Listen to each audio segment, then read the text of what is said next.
Hello, হ্যাঁ, আমি সুস্মিতা বলছি। এইমাত্র আমি টিভিতে দেখলাম যে তৃণমূল নেতার একটা রাজপ্রাসাদ ওরা সন্ধান করেছে নিউজ চ্যানেল থেকে। হুম, সেটা কিনা, সেই রাজপ্রাসাদটা কিনা তৃণমূলের নেতার, এবং সেটা ভিডিও কবজায় চলে গেছে। এবং শুধু আজকের এইটা দেখলাম, সেই সেই সূত্রে আমার হঠাৎ মনে পড়লো এটার উপরে একটা ভিডিও করা দরকার। এরকম আমি শুরু থেকেই, যবে থেকে মানে আপনার বিজেপি গভর্নমেন্ট চলে এসছে তবে থেকেই শুনছি আজকে ওর রাজপ্রাসাদ ধরা পড়লো, কাল ওর রাজপ্রাসাদ ধরা পড়লো। সব রাজপ্রাসাদগুলো ওরা নিজেদের দখলে নিয়ে নিয়েছে গভর্নমেন্ট।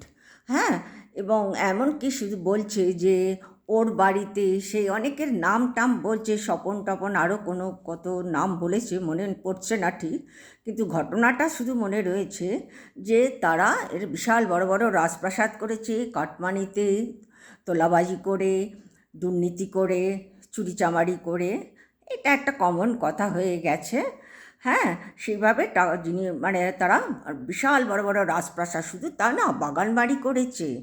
আমি এও জানি যে এমন একজন বাগান বাড়ি আছে বারাসাতে, যার সঙ্গে আমার যোগাযোগও হয়েছিল কোনো এক সময়তে। হ্যাঁ, মানে সে কিনা এখন বিশাল একটা জায়গাতে রয়েছে। যাই হোক, ছেড়ে দিলাম সেটা। এরা তাকে ধরেনি, তাকে ধরতে পারবে না। সে তো এমপি না এমএলএ জানি না, এরকম কিছু একটা হবে।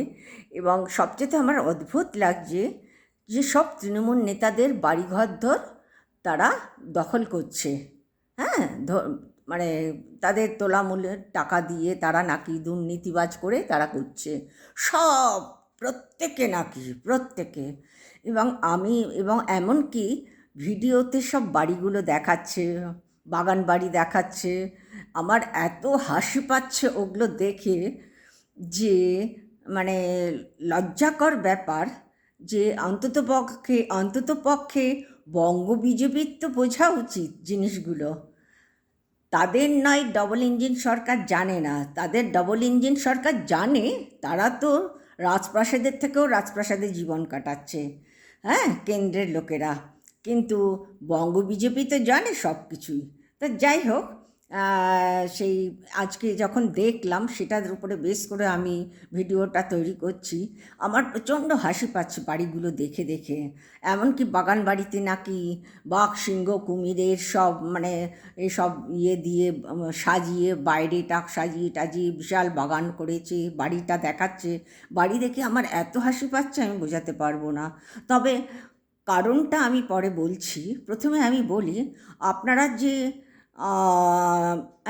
নিউজ চ্যানেলগুলোতে এখন এগুলোকে তো গদি মিডিয়া বলছে। এখন গদি মিডিয়া যে মানে নিউজগুলো প্রচার করছে, এখনকার এই নিউজটার উপরে বেস করে বলছি, একদিক থেকে কিন্তু ঠিক বলেছে। তার কারণটা হলো এগুলো রাজপ্রাসাদই বটে। কাদের জন্য এগুলো রাজপ্রাসাদ? বিজেপি ভোটের দিন আসতে না আসতে বুলডোজার দিয়ে গরিব মানুষদের, হকার্সদের, গরিব মানুষ অর্থাৎ হকার্সদের সব বাড়ি ঘর দর দোকানপাট ভেঙে চুরে তাদের পেট মেরে তাদের অনাথ রাস্তার মধ্যে ফেলে দিয়েছে। তাদের জন্য এগুলো রাজপ্রাসাদ। কতটা মিল দেখছেন তো আপনাদের এই কথার সাথে? কতটা মিল তাদের কাছে এগুলো কিন্তু রাজপ্রাসাদ অবশ্যই, কিন্তু সাধারণ মধ্যবিত্ত ঘরের লোকেদের কাছে কিন্তু এটা রাজপ্রাসাদ না। তার কারণটা হচ্ছে কলকাতা পুরনো একটা শহর। তা বলে আমি অতি পুরনো বলছি না, তো পুরনো শহর সেই হিসেবে ওখানে প্রচুর মাল্টিস্টোরিড বিল্ডিং রয়েছে। ইন্ডিপেন্ডেন্ট হাউস বলতে এখন নেই বললেই চলে শহরে। সব গ্রামে গঞ্জে আছে ছোটোখাটো বাড়ি ঘরদোর, মানে সাধারণ, অতি সাধারণ বাড়ি। কিন্তু এই যেগুলোকে রাজপ্রাসাদ বলে মানে পাবলিসিটি করছে এবং দেখাচ্ছে, লোকে তো হাসবে অবশ্যই। তার কারণটা হচ্ছে সাউথ ইন্ডিয়ায় একবার ঘুরে দেখে আসুন। সাউথ ইন্ডিয়াতে বাড়িঘরদোরগুলো একবার ঘুরে ভালো করে দেখুন। বিশেষ করে আমার যেটা নলেজের মধ্যে রয়েছে সেটা হচ্ছে ব্যাঙ্গালোর। ব্যাঙ্গালোরের গলিতে গলিতে আপনাদের যদি সব ফটো তুলে দেখাতে পারতাম তাহলে বুঝতেন যে রাজপ্রাসাদ কাকে বলে। ওই বাড়িগুলো যদি দেখিয়ে বলতে পারতো রাজপ্রাসাদ, তাইলে আমি মেনে নিতাম। কিন্তু এইখানে ওই বাড়িগুলো যেগুলো ওরা মানে আমাদের বাংলার লোকেরা রাজপ্রাসাদ বলতো, সেই বাড়িগুলো কিন্তু অতি সাধারণ মানুষের বাড়ি, কিন্তু আমাদের মতন অতি অতি অতি সাধারণ, বরঞ্চ আমাদের থেকেও রোজগার কম রোজগারের বাড়ির, মানে দিন আনে দিন খায়ের মতন। মানে এত সুন্দর সুন্দর এক একটা বাড়ি, এত সুন্দর আর্কিটেক্ট দেখলে আপনারা মানে অবাক হয়ে যাবেন। মানে এত সুন্দর সুন্দর ইন্ডিপেন্ডেন্ট হাউসগুলো, মানে এত সুন্দর। আর যেগুলো রাজপ্রাসাদ বলছে সেগুলো তো সব ফিল্ম অ্যাক্ট্রেসরা তৈরি করে, বা মানে যারা মানে নেতা টেতা মন্ত্রী তারা তো করতেই পারে। তারা মাসে লাখ লাখ টাকা ইনকাম করছে, তাদের সোর্স অফ ইনকাম যেটা আসছে সেটা তো পুরো পকেটে থাকছে, তাদের দৈনন্দিন জীবন তো বাইরের টাকা দিয়েই হয়ে যাচ্ছে। কিন্তু সাউথ ইন্ডিয়ায় যেভাবে বাড়ি বানায় সেইটা কিন্তু অন্য কোনো রাজ্যে হয় না। সাউথ ইন্ডিয়ার লোকেরা যেভাবে গয়নাগাটি বা বাড়ি ঘর দোর বা গাড়ি টাড়ি বানায়, তারা একটা 100 টাকার শাড়ি পরে, তারা একটা 100 টাকার সালোয়ার কামিজ পরে, হ্যাঁ, আর তারা মানে ইডলি ধোসা খায়। খুব দামি খাবার বলতে ইডলি ধোসা, দুপুরের খাওয়ার 1 মুঠ ভাত, তার সঙ্গে একটা হয় আচার, মানে পিকল, খাট্টা পিকল, নতুবা ওরা দই দিয়ে খেয়ে নেয়। এই হচ্ছে ওদের খাবার। আর রুটি তো বলে না, ওরা একটু তেল মাখিয়ে খায়, সেটাকে চাপাতি বলে। এই ওদের খাবার, এটা বিশাল বড় খাবার। তাইলে ওদের কস্ট অফ লিভিং কতটা কম বুঝতে পারছেন। এবং তারা সাফার করতে যায় না, তারা বাড়িতে ঘুরে ঘুরে মানে অনুষ্ঠান বানায় না, তারা দোস্তুর মতন পয়সাটা জমায় একটা সুন্দর বাড়ি বানাবো, একটা গাড়ি করব বলে। আর সেইটা যদি যখন কেন্দ্র এসে কবজা করছে, তখন কার কষ্ট না হয় বলুন। তবে আমি এই কথা বলবো না যে সবাই ভালো বা সবাই মন্দ। মন্দের সংখ্যা অবশ্যই আছে, সেটা ব্যতিক্রম। আর প্রত্যেকটা তৃণমূলের নেতা মন্ত্রী এরা সবাই মানে ইয়ে করছে, চোর আর ডাকাত, এটা কি মানা যায়?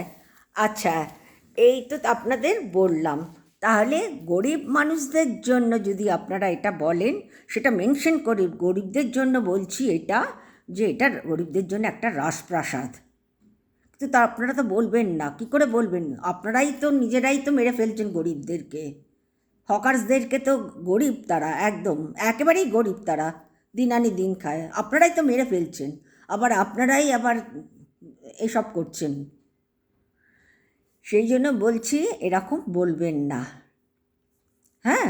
আর একটু মানে ভাষার একটু তারতম্যতা রাখা দরকার। আর সবচেয়ে দুঃখ লাগছে, প্রতিটা মানুষের মুখে মুখে, শুধু আমাদের বাংলা না, সারা ভারতের লোকের মুখে মুখে বলছে, সব গদি মিডিয়াতে পরিণত হয়েছে। গদি মিডিয়ান ইচ্ছাকৃতভাবে পরিণত হয় না, চাপ, ভয়েতে। এই মাত্র তো একটা নিউজ পড়লাম যে কোনো একটা নিউজ চ্যানেল বন্ধ হয়ে গেছে। আস্তে আস্তে হয়তো তাই হবে, হয়তো কেউ প্রতিবাদ করা পছন্দ করে না, হয়তো প্রতিবাদের মুখোমুখি হতে চায় না, চ্যানেল বন্ধ করে দিচ্ছে। কি করবে? সবাই তো আর মানে অয়েল দেয়া টাইপের মানুষ না, দেশের চিন্তাটা তো সবাই করছে। এখন বর্তমান যে পরিস্থিতি, সবাই দেশের চিন্তা করছে। ওকে, ছাড়লাম, অন্যায় কিছু বলিনি। আমি শুধু একটা কথাই বলেছি যে এগুলোকে রাজপ্রাসাদ বলবেন না। এই ধরনের বাড়িগুলো ব্যাঙ্গালোরে যে রয়েছে সেগুলো পিজি, অর্থাৎ ওগুলো ভাড়া খাটানো বাড়ি, এক একটা ওই টাইপের বাড়ি, ভাড়া খাটানো বাড়ি, বাইরে থেকে কিছু বোঝা যায় না, এত সুন্দর সাজানো গোছানো, বুঝেছেন? ওকে, ভালো থাকবেন, ছাড়লাম।